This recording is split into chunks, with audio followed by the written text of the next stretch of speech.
401/501, Class 1. I just want to correct a few things that I messed up on. When we were looking at joints here, I accidentally misstated and said when we have multiple joints coming together, that's a half joint.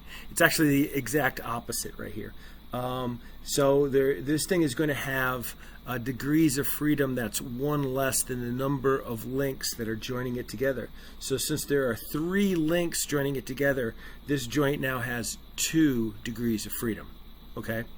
And so we could count that twice when we're counting the J1. So that'll be like having 2 J1s, right? And there's no J0s. And the same thing right here. So this was like having 2 joints, and this though was a half joint because it fell under the heading of, it was, trying to find a piece of paper. Bear with me. Trying to organize a little bit better. Here you go. Because it was this type of joint right here where it could roll, right? It could roll and it could slide, right? So that made that a half joint, right? So that was a half joint. Okay. And so when doing the math for this, what we would say is we had 3 times 6, but then we would go 2 times the 7, right? 2 times our 7 right here. And then, but then minus 1, right? And so let's check that out. That's going to be 15 minus 14 minus 1, so that's 0. And what we could do to try to prove this to ourselves, we could make this into a SolidWorks model, pinning it on all these places and forcing it to have like a tangent type of connection right here between a flat surface. And what we would see is that if we were to pull on the thing, it would be fully constrained. So that means that this is fully constrained. So here is where I'm going to pick up from some of the examples that I didn't cover in class, right? And I will briefly cover these in the next class, but in terms of trying to be efficient and being thorough, I think it's best that I make a video for this. So this is like a slicing machine right here, and as we pull the handle down there, this right here forms like the crank onto this, and this is the connecting rod, and then this slides in this surface. So what we want to do is make a kinematic diagram. And a kinematic diagram can look like this, where we could put the lever arm on here, right? And you could see that we have, so this is like a point of interest. Sometimes we'll call that the point of interest, that little point right there. A point of interest is a point. So here's the 3 joints that we have in here, but we also want to include the joint that's the sliding joint right here. So you'll see that we have A, B, C, and D. And in terms of links, we have a ground link, ground. We have this is one link, which we could actually think of as focusing right here. We have this other link, that's this one right here, this connecting rod. And then we consider the piston a link, right? So if we were going to go through that,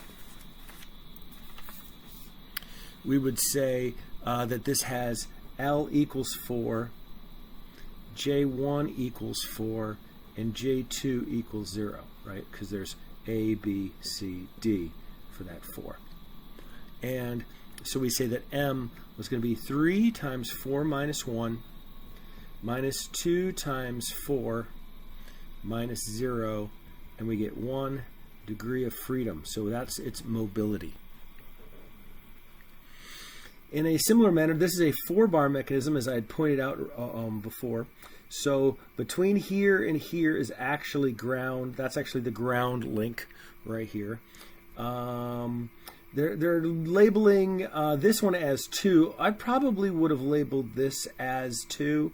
I like to make the crank as 2. We'll see that often, especially in Norton's book. But anyway, so we 1. Here's 2, and you can see here's the handle. Here's like a point of interest onto the thing. 3 is this jaw right here. This is also a point of interest that we would want to take off. And then here is 4. And so there's A, B, C, and D. So we're really left with an L equals 4 and a J1 equals 4, and there's no half joints here. So you could just see from the above right here, we don't have to write that out again. Obviously, we had all the same thing, that this is 1 degree of freedom. It's got an input and an output, really. We could think of this is the input, this is the output. We could think up here, this is the input, this is the output. You move this, this thing moves. You move this, that thing moves. So that's 1 degree of freedom. Well, what we want to get better at here is to draw these diagrams ourselves. So that's a little bit more difficult, and I wish I'd spent more time dedicated to this. But let me talk about this specifically. Right. All right. So first off, this is a point of interest right here. And that's going to be probably, that's actually sort of the output of the thing. We could call that a point of interest. But there's a whole lot of things going on in between. So what we want to take a look at this handle right here. There's really 3 things we care about. So let's just make that like a triangle. And I'm going to try to get that angle in there. So maybe I want to use a straight edge. And I want to see the little eraser thing died. And I ran out of replacements. These are my favorite pencil right here. That's this guy right here. It's a 0.9 lead too. So anyway, I'll use a straight edge, and I could even sort of transfer this over right here. Boom. Maybe if I could get that even correct. So let me make a really careful drawing and make that right into there.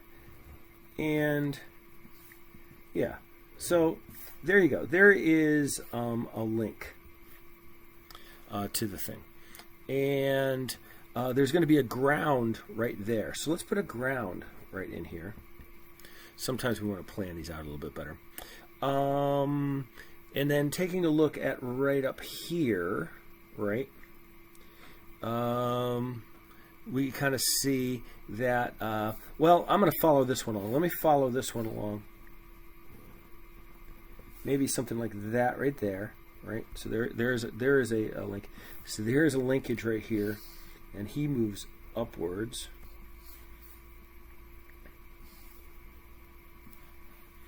Here's a ground right there. I'll put him up above. It's good to try to land these things in line with each other. You can see that right there is sort of a slot right there, but that could be. We could make it look just like that right there as a flat surface. And I like to draw, when we have a little piston, put a little tiny gap right in there so I can think about it there.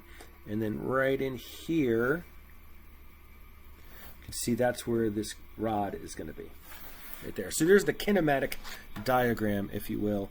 And they've been putting like this Y and this X thing on here. I'll put a capital Y there to be like them.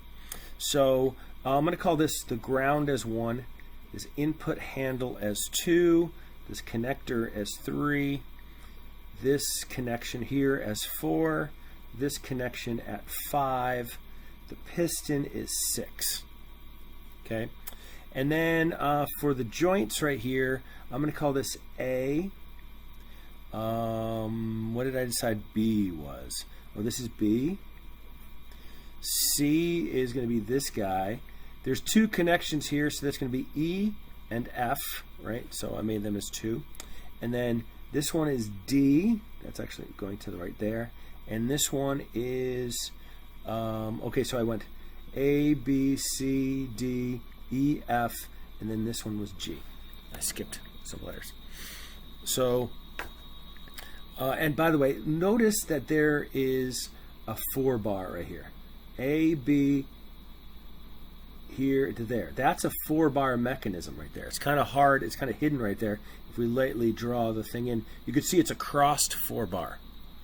You could also see that in between here, here, and here, right, this is sort of like a crank slider in between B, E, F, and D right there.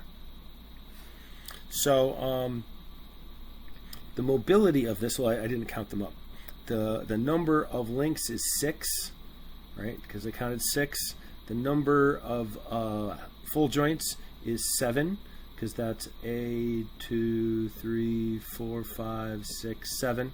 Yep. And there's no half joints. So that's going to be 3 times 6 minus 1 minus 2 times 7, right? So that's 15 minus 14, but minus 0. So we get 1 degree of freedom. So let's do some more, right? From practice makes better, at least. All right. So here we have a, and this is from Myszka's book, right here. We have this stabilizing arm right here that has a different look to it when we draw that thing out. It looks like a, we could make it look like a piston, but what often the way that they decide to draw it, let's see, I'll draw the ground right in here, and I will draw a point of interest is this guy right here. He's a point of interest. So I'm going to actually make him like that, and it kind of looks like this right here. There you go. And so this right here is going to be a point of interest. Right here is where we're making the connection right onto that thing. And so it's connected on the same like level right here. So right there, here is the connection. And it's going to be drawn like through here, but I'm going to like lightly draw it. And I'm going to draw like a cylinder that this thing passes through, and this we'll draw it like that right there. This is this is just for kinematics. I mean, if it was kinetics, we might make this look like it's a piston and that kind of thing. But this is just to try to get the position of the thing. So it's like a little sliding joint that makes through right here. So that right there is the point of interest. We call this 1. This will be 2. Right, so the ground is 1. Here's 2. This long rod is 3. This little piece that it slides about is 4 right here. And so for joints we go A, I'll call this one B, this one is C, and then inside there, when it's sliding in there, that's going to be D right there, right? So just taking a look there, we get L is equal to 4, J1 is equal to 4, J2 is equal to 0. There's no half joints here, and we would just like we got before, because we saw the 4 and the 4 before. The 4 and the 4 before, we end up, well, not 0, dummy. We get 1. All right, and then okay, so here is a special case. Okay, well that's the special case with the hydraulic cylinder right here. Here's an interesting one where we have this jack right here where we slide onto the thing. So the way that we draw this piece right here is we pretend like this thing is just a sliding block. Right there, okay? And because it's going to slide along here. That block is going, it can only move back and forth, just like this. And then this piece right here is going to have this is going to have 3 different connectors onto it. And I'm just going to go ahead and make it like there. So it's going to have a connector in the middle. It's going to have a connector on the end, or a joint on the end. And then this piece right here, this actually can slide back and forth. So I'm going to make it a joint that looks this way right here, but it has a block right in there. Now this can slide through it, but it has a connecting pin right here on the outside of the block. And then so I'm going to connect these through. So here's another connector that has 3. What we refer to that as a what was the phraseology? Ternary link, right? It's a ternary link because it has 3 spots on it, 3 connection points. So this is a ternary, and this is a ternary. I think I'm pronouncing that right. Okay, so here is the connectors, everything in here. So let's take a look at these different links. This is the kinematic diagram of this. We'll start out with ground as 1. I'll call this sliding block, which you can think of as a piston, 2. This ternary thing is 3. This one is 4. This link right here is 5.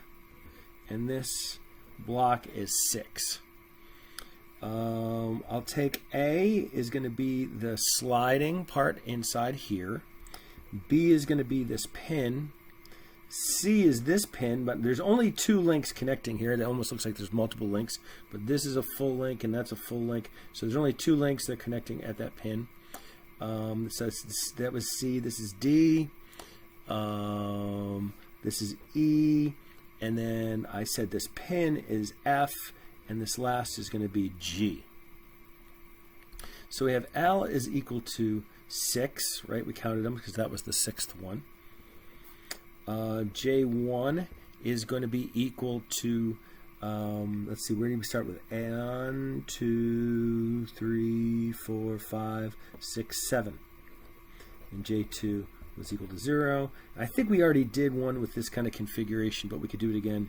3, 6 minus 1, that was the L minus 1, minus 2 times 7, and then minus 0, and we're left with 1 degree of freedom. Seems to be a trend, doesn't it? Okay, and then a last really complicated one. There's lots of things going on here. So you need to exaggerate the kinematic diagram ever so slightly here. And actually in this one, I ended up drawing a piston for right here, a hydraulic cylinder. So you have to be like a little careful when doing that. See, how did I, yeah, it's because they're in line with each other that I ended up drawing a piston. Okay, so, yeah, there's lots of different things. There's lots of details in this one. It's a tough one. But I decided to put a complicated one here. I'm going to start down here at the bottom. It's a good place to start as any. So we start right here, and I'm going to draw a piston that's like that, right there, okay? So this is the outer part of the piston. Here is the piston itself, and I try to draw gaps inside there, okay? And so that gets us up to this point. Now, this has a bunch of connectors onto it right here, right? It connects it right here. It connects at a roller ball here. It connects right here, and it connects right there. So there's really like a what did we call that? I'm not even sure if I'm going to pronounce this the right way. Quaternary. It's a quaternary link. And it's got a roller ball on it, right? There's a little roller follower in here. So we're going to exaggerate this a little bit.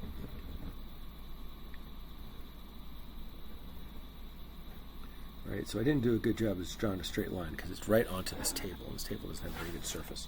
So it would be kind of like that is what I'm trying to draw it as. Okay, and so this point is connected to ground. Right there, right? This has a roller ball on it, which is, we can think of this as a link element of it itself. And then this is connected to this vertical rod, this connecting rod. So I'll draw the rod. I'm not going to make it as long as the thing because I'm going to run out of room up here. I'd probably make it on a fresh sheet of paper would have been better. By the cam, by the way, runs on here, and it has a ground right onto there, right? So that thing spins and is touching at one point right in there.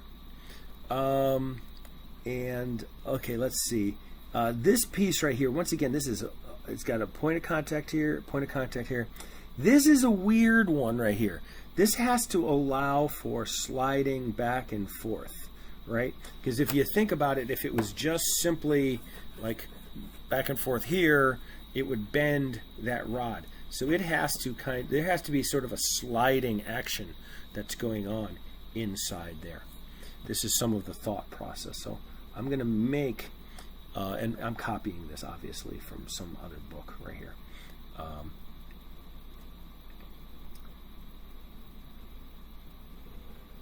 Okay, so they made a connection here. Right here is where we're pinning to ground. That's right here. Right in here, right, we're going to have a block and a connection right here onto this that comes right into here, and then I'm going to make this part of the ground right here, right? So there are some liberties taken in this, right? This doesn't look a lot. Some of these features don't look like a lot like the ones up above, but I'm just trying to demonstrate a really complicated one. All right, so ground is 1. That makes sense. Let's call this guy 2, and I'm even going to color him in. I'm going to color these in a little bit to make them look like it's just, that's just one link with like 4 parts where it connects onto the thing. This guy right here, he's going to be 3. This guy is going to be 4, right? So this is a simple link, this little roller ball right here. This connector is 5 right in here, and this is part of 5 right in there. This is part of 6. 7 is this connecting rod. This is going to be 8 right here. This little yes, because they're you know, I kind of maybe I could argue about this guy. We're going to say that this piston is 9, but this guy here is 10 that's connected to him. Man, that sure seems to me as though, well, what would happen here is, you know, like I think we could get, is if we it's going to be like dependent on whether we count the connections, right? The connections. Now we're going to start there. Let's see. I'm going to go with A. B is going to be. I'll have to draw a little leader onto there. There's B. I don't like putting circles around the letters. I like the numbers look better with the circles and the letters without them. So A is this connection right there. B is this connection right here. C is this connection there. And you might go, well, isn't that going to be a half joint? No, because it doesn't have a translation. It only has a rolling thing taking place. And then this is going to be D right here at that pivot point. E is going to be at this point. F is going to be the sliding action that takes place in here. G is this pin right here. H is right there at that pin point. I, which isn't good to use. J, which I don't like using because we use J in these guys right there. So we got to be careful with that. Our letters are starting to break down. J is there. L is going to be this pin. L, H, I, J, K. I left out K. K is the sliding thing that comes right in there. There's K. H, I, J, K, L. And then lastly, M is the sliding one right here. Now, according to, this is exaggerated stuff going on here, but you can see that we have L is equal to 10. And J1 is equal to, and we can just count them, A, B, C, D, E, F, G, H, I, J, K, L, M. So that's 13. And we're saying we have no half joints. So we didn't do a lot of half joints as part of this. So we say that M is going to be 3, 10 minus 1, minus 2 times 13, minus 0. And what is that? So that's going to be 27, right? 3 times 9, 27, minus, what did I just say? Yeah, 26. 27 minus 26. This is equal to 1 degree of freedom. How boring is that? 1 degree of freedom. But let me switch over to another book here. So I'll give you plenty of examples as we're doing this. So here's from another textbook. So I'm giving you plenty of information here. Here's from Norton.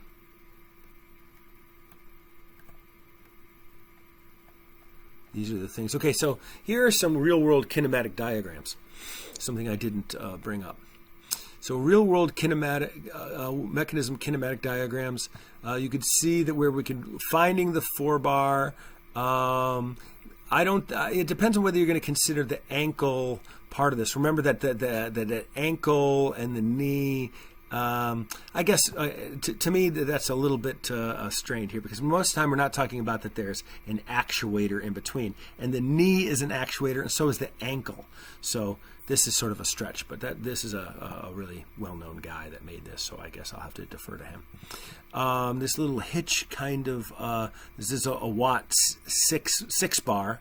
That's a standard thing. Here you go. Here's another kinematic diagram of this bicycle suspension, and then here's something I call a finger engine. This is something I built in one of the this class that I taught at Coast Guard Academy. It's called we call it a finger engine, where you just hit this little bar up and down and makes the thing go around. We could see that there's the 4-bar hidden right inside there. So here's from this other book.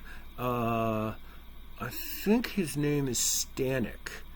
I think that's the guy's name. Anyway, here's the hood of a car, right? And the mechanism for the hood. Now the spring isn't really an actuator. It just it does, of course, it affects the performance of the thing, but it's really sort of like a means of lightening the amount of that you have to grab a hold of the hood. It also does happen to make the thing snap back. So the spring doesn't show up in the kinematic mechanism.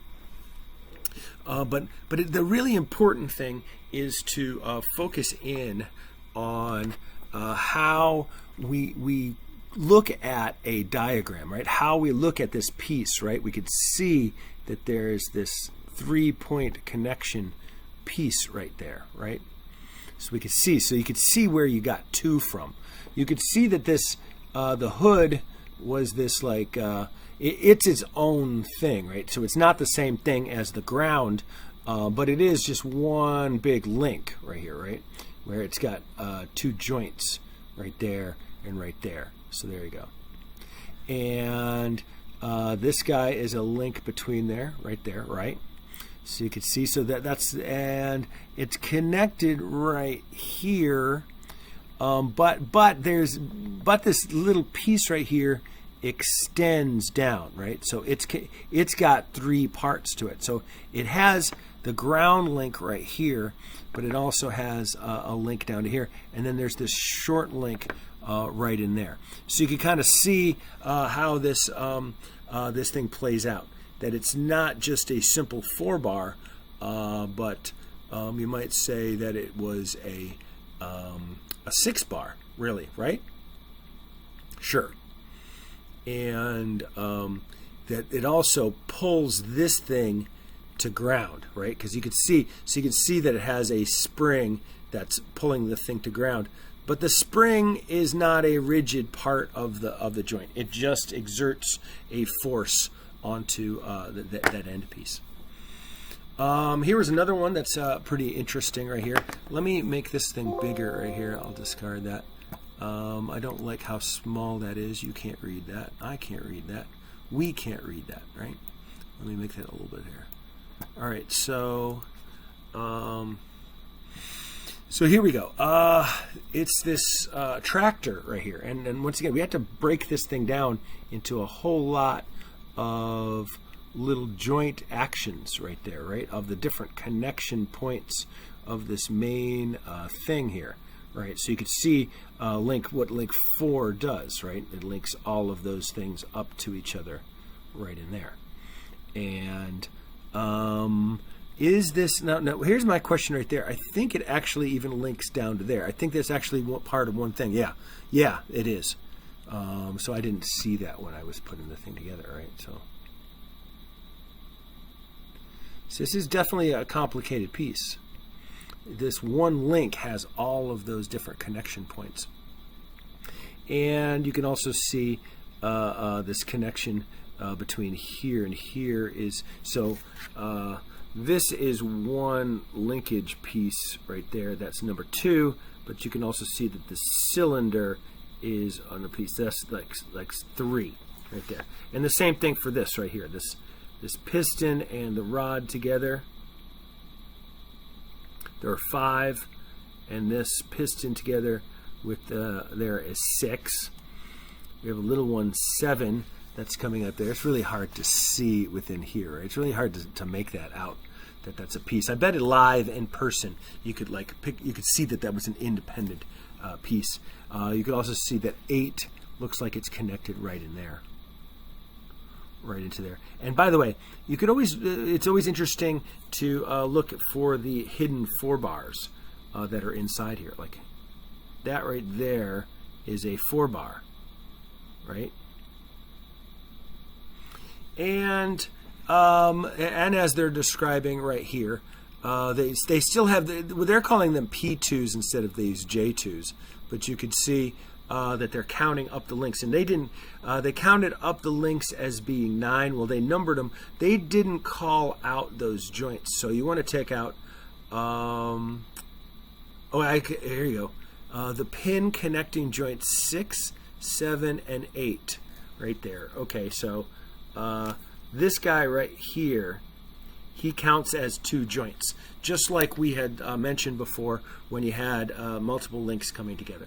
So if we were to count those out between the joints, we'd maybe go, I haven't done it yet. Go 1, 2, 3, 4, 5, 6, 7, 8, 9, 10, 11.